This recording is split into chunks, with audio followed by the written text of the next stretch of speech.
Comment réguler la mélatonine et mieux dormir?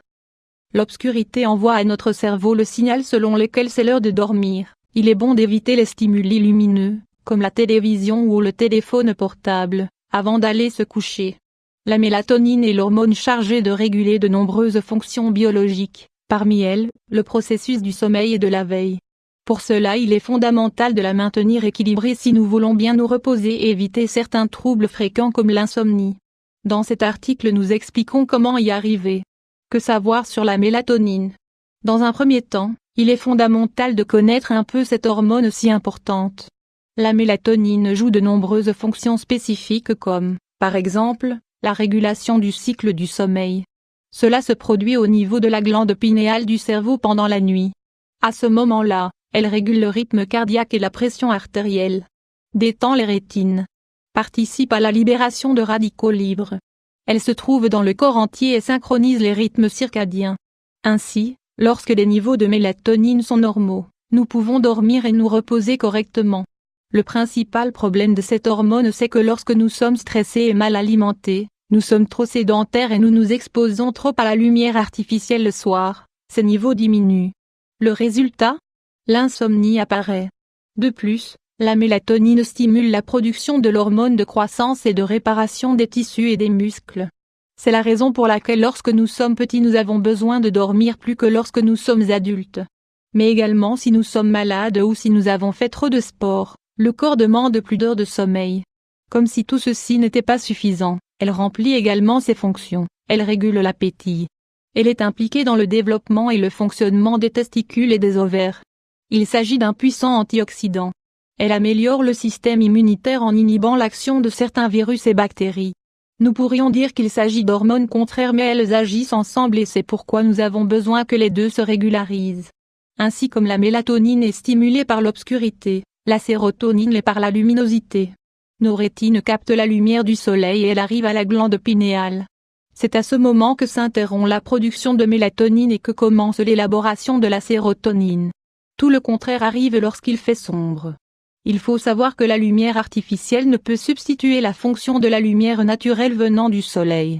Ceci peut expliquer, par exemple, pourquoi en hiver nous avons plus envie de rester au lit à se reposer, en plus du froid, et qu'en été nous nous levons avec une autre énergie et nous faisons beaucoup de choses. Quand nous n'avons pas suffisamment de sérotonine dans le corps, les envies de consommer certains aliments caloriques ou peu sains augmentent, biscuits, sucreries, chocolat, glace, etc. Une carence en mélatonine nous provoque des insomnies et des problèmes pour bien dormir. De plus, un excès de cette hormone peut engendrer des somnolences, un dégoût, un manque d'énergie, etc. Nous devons également parler de cette hormone très populaire pour comprendre l'importance de la mélatonine et de la sérotonine, le cortisol. Celle-ci est connue sous le nom de l'hormone du stress car elle est justement chargée d'augmenter ou de diminuer les symptômes qui lui sont liés. De la même manière, elle a également une grande incidence sur les processus du sommeil et de la veille. Certaines personnes stressées ont besoin de plus dormir et d'autres n'arrivent pas à fermer l'œil de la nuit. Cela est dû au fait que le cortisol a déséquilibré la production des hormones responsables du repos et de l'action. Aliments qui stimulent la production de mélatonine. L'alimentation est fondamentale pour que les niveaux de cette hormone se régulent et que nous puissions dormir des 7-8 heures recommandées par nuit.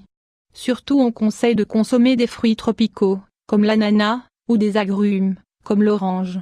Nous pouvons également aider l'organisme à produire de la mélatonine si nous mangeons des fruits secs, des œufs, du poisson, des légumes, de l'avoine et de l'orge, du maïs, de riz. Nous pouvons également améliorer les niveaux de la mélatonine en ajoutant à notre alimentation des tomates, des pommes de terre, du vin rouge, des produits laitiers, du thon. Habitude pour réguler la mélatonine. En plus d'avoir une alimentation équilibrée et saine, nous vous recommandons certaines habitudes qui peuvent vous servir pour équilibrer les niveaux de cette hormone. Dormir dans une chambre sombre. Votre chambre doit avoir des persiennes ou des rideaux qui empêchent la lumière de l'extérieur de passer. Même celle de la rue. La pénombre donne l'ordre à votre cerveau qu'il est l'heure de dormir. Une chambre sombre garantit un sommeil plus agréable et réparateur. 2. Ne pas regarder la télévision avant de vous coucher. En plus des lumières émises par cet appareil, nous devons prendre en compte que certaines scènes, son ou nouvelles réveillent notre esprit et ne lui permettent pas de rentrer dans l'étape de repos aussi facilement. Pour cela, il serait bon que vous n'ayez pas de télévision dans votre chambre. La même chose est applicable pour les appareils mobiles. Utilisez-les, Au maximum, 1 heure avant d'aller vous coucher. 3. Faire du sport le soir. Le sport est très bon pour la santé et personne ne peut le nier. Toutefois, lorsque l'on pratique du sport le soir, le corps et l'esprit restent en mode alerte plus longtemps et vous aurez peut-être du mal à trouver le sommeil. Vous aurez plus de mal à vous lever car l'organisme n'aura pas eu le temps de réparer les dommages causés par l'exercice. Pour cela, il vaut mieux terminer votre entraînement dans l'après-midi.